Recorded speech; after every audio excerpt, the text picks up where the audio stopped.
साथियों, आप सभी का इस प्लेटफॉर्म पर स्वागत है।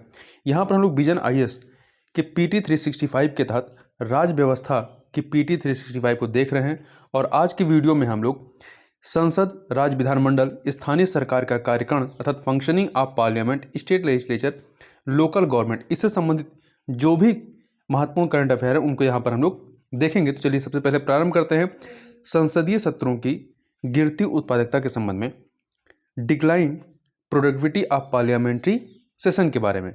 तो सुर्खियों में इसलिए रहा क्योंकि यह मानसून सत्र जो है विगत 2 दशकों में लोकसभा के लिए तीसरा सबसे कम उत्पादक सत्र रहा है। इसकी उत्पादकता कितनी रही? 21% रही है। और राज्यसभा के लिए 8वां सबसे कम उत्पादक अर्थात 28% रही है।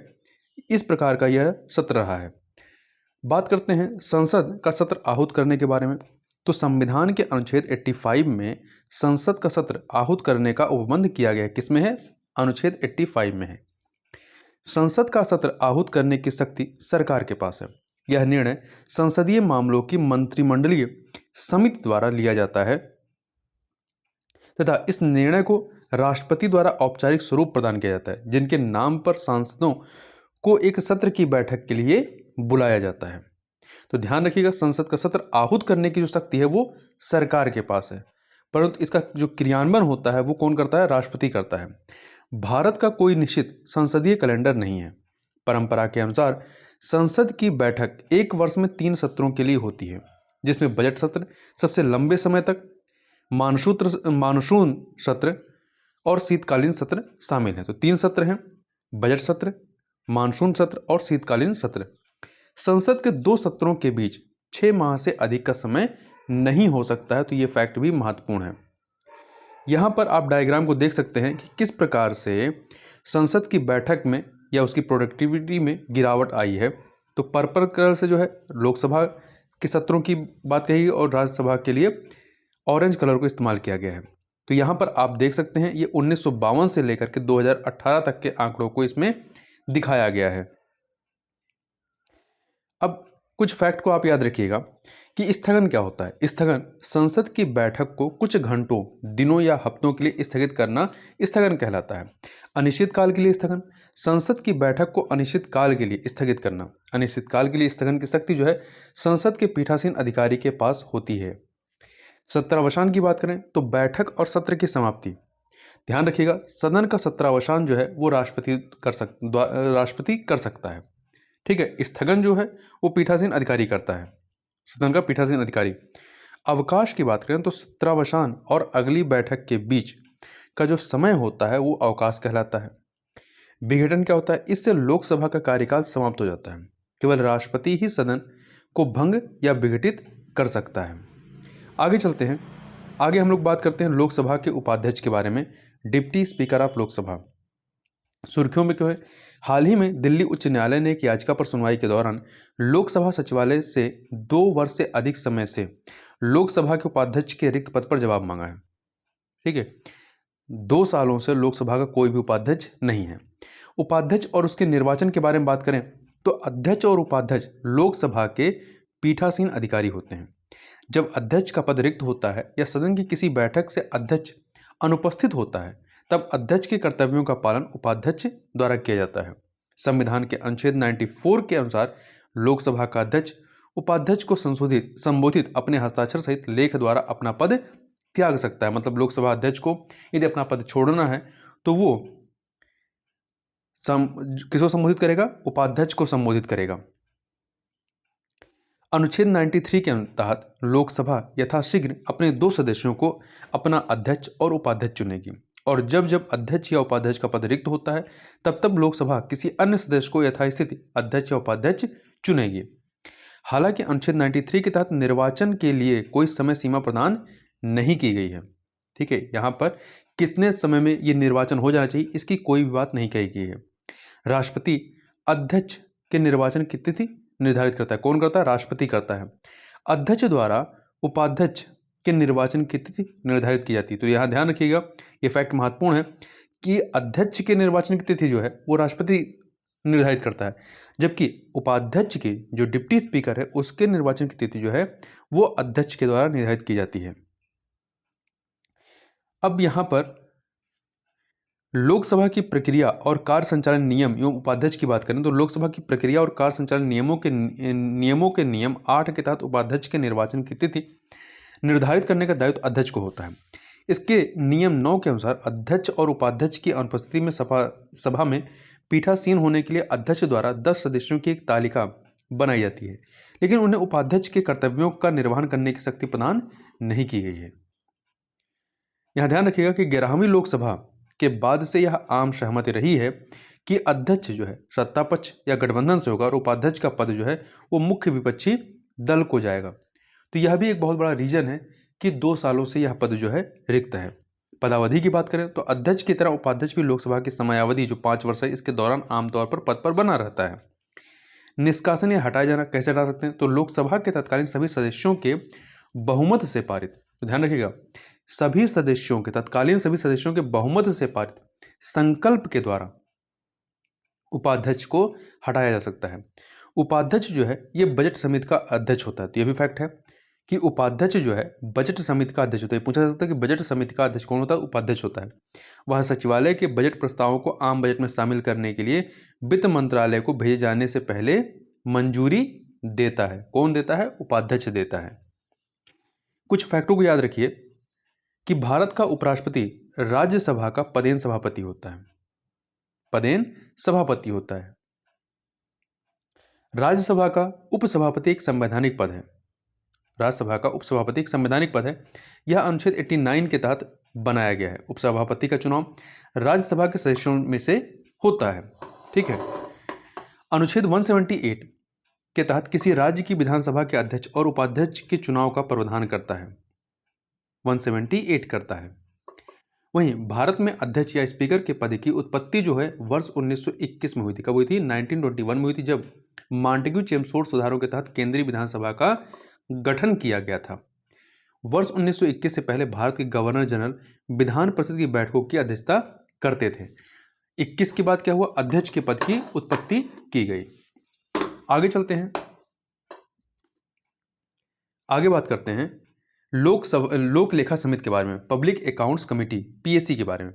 सुर्खियों में क्यों है? देखिए, हाल ही में लोक लेखा समिति का शताब्दी समारोह आयोजित किया गया। क्या किया गया? शताब्दी समारोह आयोजित किया गया। लोक लेखा समिति के बारे में बात करें तो यह सबसे पुरानी संसदीय समिति है। यह वर्ष 1921 में भारत सरकार अधिनियम 1919 जिसे मॉन्टेग्यू चेम्सफोर्ड सुधारों या मॉन्टेग्यू चेम्सफोर्ड अधिनियम भी कहते हैं, तो इन सुधारों के परिणाम स्वरूप या इनके प्रावधानों के तहत गठित की गई थी लोक लेखा समिति। इस समिति में कुल 22 सदस्य होते हैं, जिनमें से 15 सदस्य लोकसभा से और 7 जो होते हैं वो राज्यसभा से चुने जाते हैं। लोकसभा अध्यक्ष इस समिति के अध्यक्ष को उनके सदस्यों में से ही नियुक्त करता है। WM हैली इसके प्रथम अध्यक्ष थे। WM हैली और भूपेंद्र नाथ मित्रा इसके प्रथम भारतीय अध्यक्ष थे लोक लेखा समिति के। स्वतंत्रता प्राप्ति से पूर्व अंतिम अध्यक्ष कौन थे? लियाकत अली खान थे।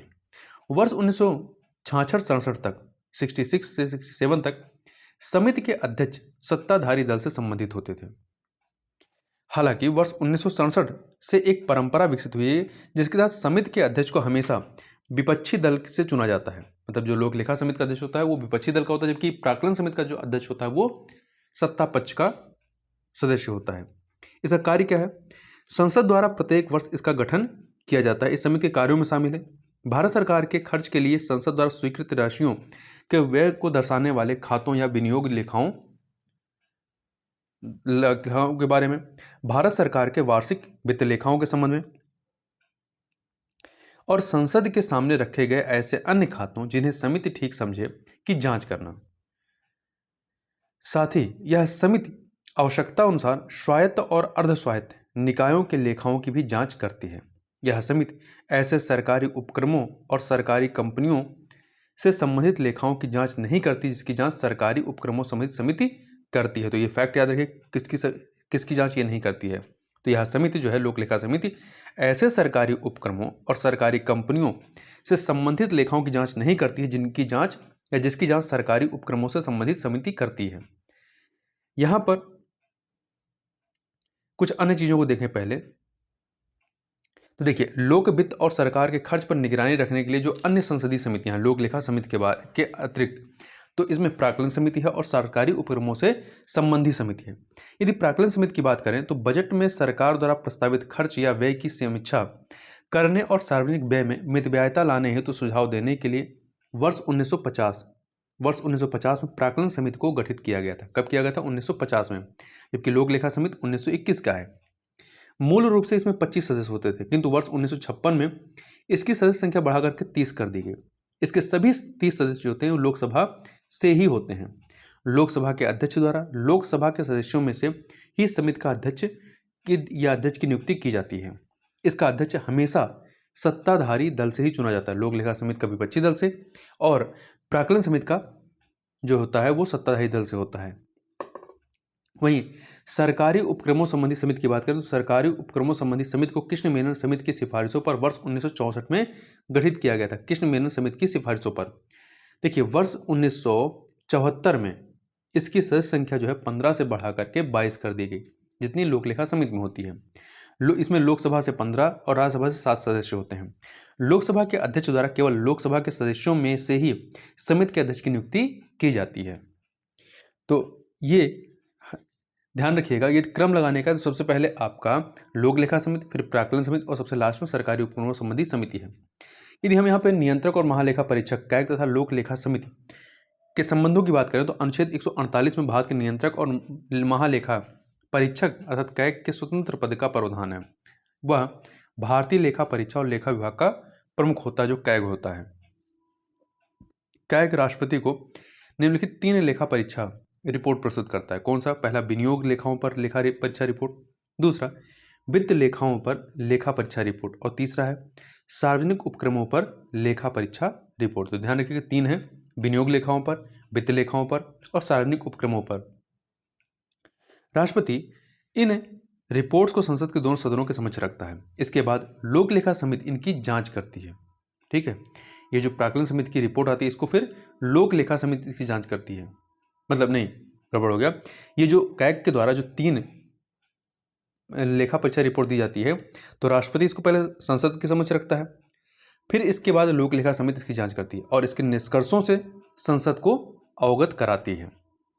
कुछ अन्य फैक्टरों को देखें तो विभागों संबंधित स्थायी समितियों का पुनर्गठन किया जा रहा है, अर्थात जिसे शॉर्ट में DRSC कहते हैं। तो विभागों संबंधित स्थायी समितियों के बारे में बात करें तो संसद विभागों से संबंधित स्थायी समितियों का गठन करती है। कौन करता है? संसद करता है। ये 3 महत्वपूर्ण कार्य संपन्न करती हैं।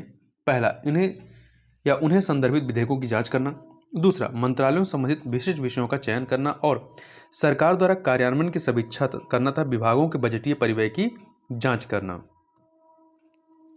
इसके अतिरिक्त 24 DRSC हैं, अर्थात विभागों संबंधित स्थायी समितियों में से 24 में से 8 राज्यसभा के तहत और 16 लोकसभा के अंतर्गत आती हैं।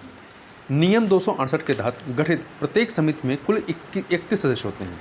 उनमें से 10 सदस्य राज्यसभा से और 21 सदस्य जो हैं लोकसभा से होते हैं। इन सदस्यों को क्रमशः लोकसभा या राज्यसभा के सभापति द्वारा नामित किया जाएगा। ठीक है, मतलब जो राज्यसभा के सदस्य होते हैं उनको राज्यसभा के सभापति द्वारा और लोकसभा के सदस्यों को लोकसभा के सभापति द्वारा इनको नामित किया जाता है। कोई भी मंत्री किसी भी समिति का सदस्य नहीं होता है। समिति के सदस्य अधिकतम 1 वर्ष की अवधि के लिए ही पद धारण करते हैं या करेंगे।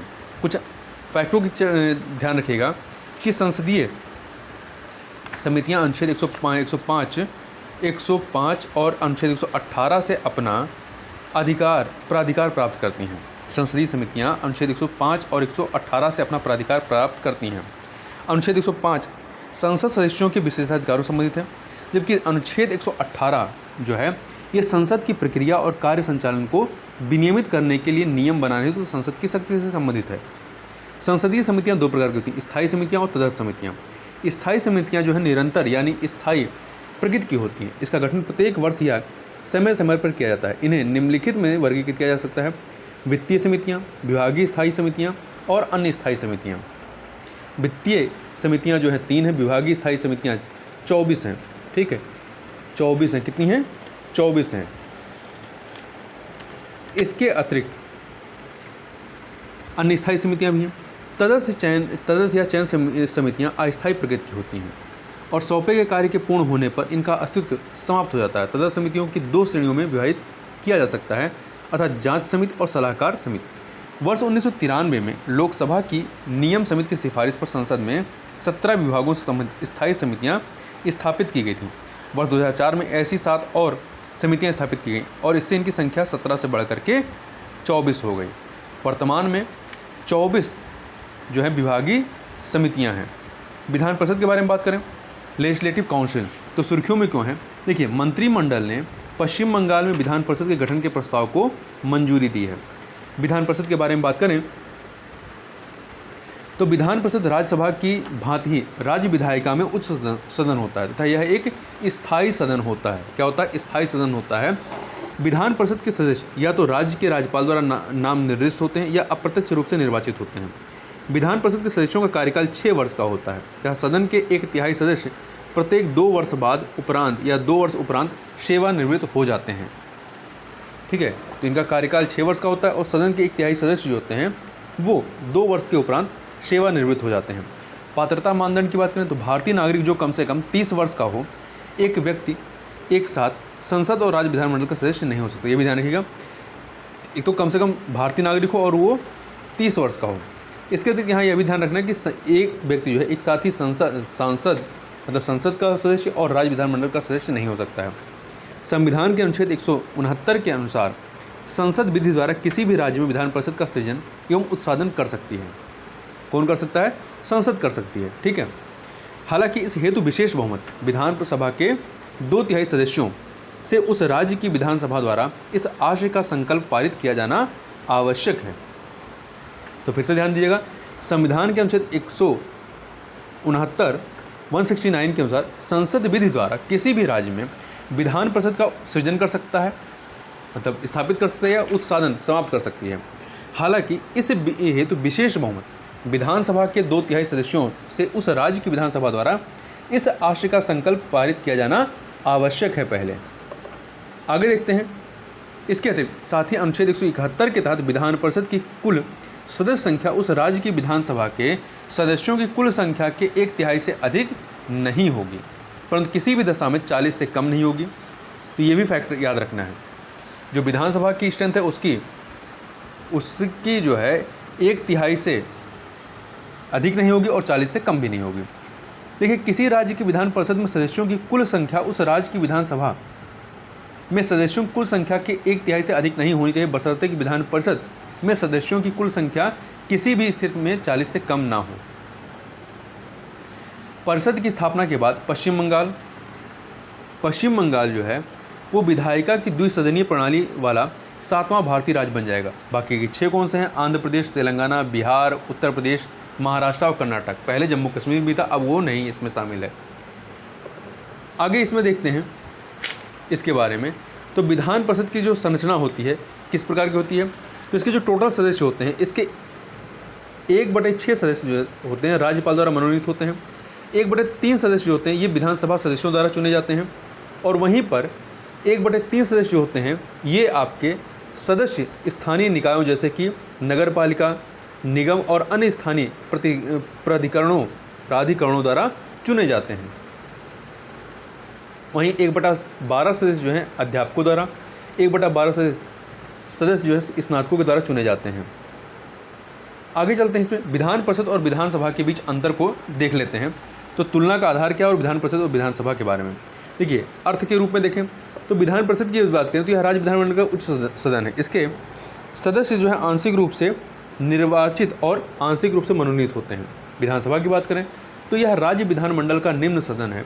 इसके सदस्य सीधे जनता द्वारा चुने जाते हैं। पीठासीन अधिकारी कौन होता है? तो विधान परिषद में सभापति होता है, यहाँ स्पीकर या अध्यक्ष होता है। सदस्यता के लिए न्यूनतम आयु विधान परिषद में 30 वर्ष है जबकि विधानसभा में 25 वर्ष है। सदस्य संख्या की बात करें तो विधानसभा के कुल सदस्यों का अधिकतम 1/3 और न्यूनतम 40 है। वहीं यदि विधानसभा की बात करें तो अधिकतम 500 और न्यूनतम 80 है। धन विधेयक के बारे में बात करें, यदि इसे पेश या संशोधित संशोधित स्वीकार नहीं कर सकता, जबकि जो विधानसभा है यह जो है इसे जो धन विधेयक इसे पेश संशोधित अस्वीकार कर सकता है। बजट की बात करें तो जो राज्य विधानसभा है, राज्य विधान परिषद जो है, राज्य विधान परिषद यह बजट पर चर्चा कर सकता है लेकिन अनुदान मांगों पर मतदान नहीं कर सकता है। जबकि विधानसभा की बात करें तो अनुदान मांगों पर मतदान करना विधानसभा का विशेषाधिकार है। भारत के राष्ट्रपति के चुनाव के बारे में बात करें तो इसमें जो है विधान परिषद के सदस्य पार्टिसिपेट नहीं कर सकते हैं। जबकि राष्ट्रपति के चुनाव में विधानसभा के सदस्य जो होते हैं इसमें राज्यों और केंद्र शासित प्रदेशों दिल्ली और पुडुचेरी की विधानसभाओं के निर्वाचित सदस्य भी भाग ले सकते हैं। अन्य राज्यों के तो ले ही सकते हैं, इसके अतिरिक्त राज्यों और केंद्र शासित प्रदेशों दिल्ली और पुडुचेरी की विधानसभा के निर्वाचित सदस्य भी इसमें भाग ले सकते हैं। कुछ तथ्यों की बात करें यहाँ पर तो देखिए, मद्रास विधान परिषद ने अपनी स्थापना के 100 वर्ष पूरे कर लिए हैं। मद्रास विधान परिषद की स्थापना वर्ष 1921 में की गई थी। यह वर्ष 1947 के उपरांत तक तत्कालीन मद्रास राज्य की विधानसभा के रूप में और उसके पश्चात वर्ष 1969 में या से तमिलनाडु की विधानसभा के रूप में कार्य करती है। इसकी स्थापना भारत सरकार अधिनियम 1919 के तहत की गई थी। MLC ने अब तक कई ऐसे ऐतिहासिक कानून पारित किए हैं जैसे कि वर्ष 1921 में महिलाओं को मतदान का अधिकार प्रदान करना, मुथु लक्ष्मी रेड्डी परिषद की प्रथम महिला सदस्य थी, मुथु लक्ष्मी रेड्डी परिषद की प्रथम महिला सदस्य थी। इसके अतिरिक्त हिंदू रिलीजियस एडोमेंट एक्ट वर्ष 1926 में पारित करना, देवदासी प्रथा का अंत करना, निर्धनों के आवास हेतु निःशुल्क पट्टे जारी करना। अब बात करते हैं भारत सरकार अधिनियम 1919 के कुछ प्रमुख प्रावधानों के बारे में। तो निर्वाचित सदस्यों का अनुपात बढ़ा करके 70% से अधिक किया गया है। वहीं द्वैध शासन अर्थात डाईआर्की की अवधारणा अस्तित्व में आई है, द्वैध शासन की, जिसने प्रशासनिक विषयों को केंद्रीय और प्रांतीय सूचियों में विभाजित किया है। अगला है मुख्यमंत्री कार्यालय, जिसे प्रीमियर या उस समय प्रधानमंत्री भी कहा जाता था, की स्थापना हुई है। मुख्यमंत्री कार्यालय की स्थापना हुई है। प्रत्येक क्षेत्रीय बहुल सदस्यीय निर्वाचन हेतु कुल मिलाकर 28 में एक सीट गैर ब्राह्मणों के लिए आरक्षित की गई। ठीक है, प्रत्येक क्षेत्र या प्रत्येक क्षेत्रीय बहु सदस्यीय निर्वाचन क्षेत्र में एक सीट गैर ब्राह्मणों के लिए आरक्षित की गई। अब हम लोग यहाँ पर कुछ अन्य महत्वपूर्ण सुर्खियों के बारे में देखते हैं। तो सबसे पहले बात करते हैं लाभ का पद, ऑफिस ऑफ प्रॉफिट का। उच्चतम न्यायालय ने माना है कि मणिपुर के कथित रूप से लाभ का पद धारण करने वाले 12 विधेयकों की अयोग्यता पर राज्यपाल चुनाव आयोग की राय पर विलंब नहीं कर सकता है। लाभ के पद को संविधान या लोक प्रतिनिधित्व अधिनियम 1951 में परिभाषित नहीं किया गया है।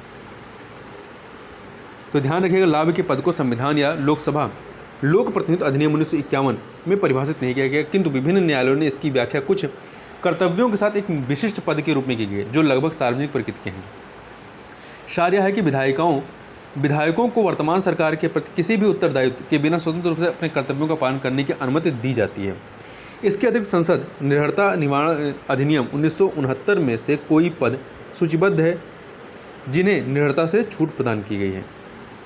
संविधान के अनुच्छेद 102(1) और अनुच्छेद 191(1) में एक सांसद या विधायक को केंद्र या राज्य सरकार के तहत कोई भी लाभ का पद धारण करने से प्रतिबंधित करने का प्रावधान किया गया है। इसके अतिरिक्त यहाँ पे देखें, जो PPA है, RPA अर्थात ये आपका हो गया लोक प्रतिनिधित्व अधिनियम 1951। तो इसके अतिरिक्त लोक प्रतिनिधित्व अधिनियम 1951 के अंतर्गत लाभ का पद धारण करना निर्भरता का आधार है। उच्चतम न्यायालय के ऐतिहासिक मामलों की बात करें कुछ, तो वर्ष 1964 में उच्चतम न्यायालय ने निर्णय दिया था कि यह निर्धारित करने के लिए कि कोई व्यक्ति लाभ के पद का धारक है या नहीं का परीक्षण नियुक्ति का ही परीक्षण है। वहीं प्रदत्त बोरदोलाई बनाम स्वपन राय 2001 उच्चतम न्यायालय ने यह निर्धारित करने के लिए 4 व्यापक सिद्धांतों को रेखांकित किया कि क्या कोई पद संवैधानिक अयोग्यता को आकर्षित करता है अथवा नहीं, क्या सरकार पदधारक की नियुक्ति उसे हटाने और उसके प्रदर्शन और पद के कार्यों पर नियंत्रण रखती है, क्या पद से कोई पारिश्रमिक जुड़ा हुआ है, क्या जिस निकाय में पद है उसके पास सरकारी शक्तियां हैं जैसे कि धन जारी करना, भूमि का आवंटन, लाइसेंस इत्यादि। क्या पदधारक को संरक्षण के माध्यम से प्रभाव उत्पन्न करने में सक्षम बनाता है? जया बच्चन बनाम भारत संघवाद 2006। उच्चतम न्यायालय ने कहा कि इस प्रश्न का निर्णय करने के लिए कोई लाभ का पद धारण कर रहा है या नहीं प्रासंगिक है कि क्या पद धन लाभ या आर्थिक लाभ देने में सक्षम है या नहीं, और क्या व्यक्ति ने वास्तव में कोई मौद्रिक लाभ प्राप्त किया था। सांसदों के निलंबन की यदि बात करें तो देखिए, राज्यसभा के 12 सदस्यों को संपूर्ण सत्र के लिए निलंबित कर दिया गया है। यह निर्णय राज्यसभा के प्रक्रिया एवं कार्य संचालन विषयक नियम 256 के तहत सरकार द्वारा एक प्रस्ताव प्रस्तुत किए जाने के बाद लिया गया। यह नियम संसद से किसी सदस्य को निलंबित करने का प्रावधान करता है। वर्ष 1962 से 26 सदस्यों को निलंबित करने के लिए अतीत में 13 बार इस नियम का उपयोग किया जा चुका है। देखिए, नियम 256 के अनुसार यदि सभापति आवश्यक समझे तो वह उस सदस्य को निलंबित कर सकता है जो सभापति के प्राधिकार की उपेक्षा करता है और जो बार बार और जानबूझकर राज्यसभा की कार्रवाई में बाधा डालकर राज्यसभा के नियमों का दुरुपयोग करता है। इस प्रकार नामित सदस्य को शेष सत्र से अनधिक अवधि के लिए निलंबित किया जा सकता है। राज्यसभा किसी भी समय प्रस्ताव किए जाने पर इस तरह के निलंबनों को समाप्त करने का संकल्प पारित कर सकती है। मंत्रिपरिषद के विस्तार के बारे में बात करें तो केंद्र सरकार ने नए मंत्रियों को शामिल करने और कनिष्ठ मंत्रियों को पदोन्नत कर अपनी मंत्रिपरिषद का विस्तार 77 मंत्रियों तक कर दिया है। संविधान के 91वें संविधान संशोधन ने अनुच्छेद 75(1)(a) को समाविष्ट किया गया है। इसमें उपबंध किया गया कि केंद्रीय मंत्रिपरिषद की क्षमता लोकसभा में सांसदों की कुल संख्या के 15% से अधिक नहीं हो सकती है। मंत्रिपरिषद एक संवैधानिक निकाय है। हालांकि संविधान में इसके आकार और वर्गीकरण का उल्लेख नहीं दिया गया है। त्रिस्तरीय निकाय में वर्गीकरण कैबिनेट मंत्री, राज्य मंत्री, उप मंत्री जो हैं, ये जो त्रिस्तरीय निकाय में वर्गीकरण है ये ब्रिटिश संसदीय परंपरा या प्रणाली पर आधारित है। आगे बात करते हैं, राज्यसभा ने संविधान अनुसूचित जाति आदेश संशोधन नियम 2021 पारित किया है। विधेयक अरुणाचल प्रदेश राज्य से संबंधित संविधान अनुसूचित जनजाति आदेश 1950 की अनुसूची के भाग 18 को संशोधित करने पर केंद्रित है। जैसे अबोर जनजाति को अनुसूचित जनजाति की सूची से हटाया गया है। मिश्मी, इंदू और तारोन के स्थान पर मिश्मी कमान, मिज्जू मिश्मी, इद्दू मिश्मी और तारोन दिगारू मिश्मी को शामिल किया गया है। मोम्बा के स्थान पर मोनप्पा, मेम्बा, शारताड़ और सजोलाड या मिजी जनजातियों को शामिल किया गया है। संविधान राष्ट्रपति को विभिन्न राज्यों और संघ राज्य क्षेत्रों में अनुसूचित जनजातियों को निर्दिष्ट करने का अधिकार प्रदान करता है। तो इस प्रकार से यहाँ पर हम लोगों ने इस टॉपिक को अभी नहीं थोड़ा सा बचा है। इसके अतिरिक्त यह संसद को अधिसूचित अनुसूचित जनजातियों की इस सूची को संशोधित करने की अनुमति देता है। किसको? संसद को देता है। कानून निरस्त करने की प्रक्रिया के बारे में बात करें, कानून निरस्त करने की प्रक्रिया के बारे में तो देखिए, हाल ही में सरकार ने तीनों विवादास्पद कृषि कानूनों को वापस लेने की घोषणा की है। एक कानून को निरस्त कर दिया जाता है जब संसद अर्थात संविधान के अनुच्छेद 245 से शक्ति प्राप्त करते हुए यह मानती है कि अब कानून के अस्तित्व को बनाए रखने की आवश्यकता नहीं है। आमतौर पर इस उद्देश्य के लिए निरसन और संशोधन शीर्षक से विधेयक प्रस्तुत किए जाते हैं। इसे अन्य विधेयकों की तरह ही प्रक्रिया से पारित किया जाता है। इस शक्ति का उपयोग पिछली बार वर्ष 2019 में किया गया था जब संसद ने 58 अप्रचलित कानूनों को निरस्त कर दिया था। सूर्यास्त खंड कानून में एक सूर्यास्त खंड सनसेट क्लॉज भी हो सकता है। यह एक विशेष तिथि होती है जिसके बाद उसका अस्तित्व समाप्त हो जाता है। उदाहरण के लिए आतंकवाद रोधी कानून, आतंकवादी और विघटनकारी गतिविधियां रोकथाम अधिनियम 1987, जिसे आमतौर पर टांडा के रूप में जाना जाता है, में एक सूर्यास्त खंड था। इस खंड के कारण ही वर्ष 1995 में स्वतः निरसन हो गया था। तो यहाँ पर हम लोगों ने जो इसका दूसरा सेक्शन था उसको यहाँ पर कवर किया, जो कि संसद, राज्य विधानमंडल, स्थानीय सरकार के कार्यकाल से संबंधित था। तो इस वीडियो में बस इतना ही। मिलते हैं नेक्स्ट वीडियो में, तब तक के लिए बहुत बहुत धन्यवाद।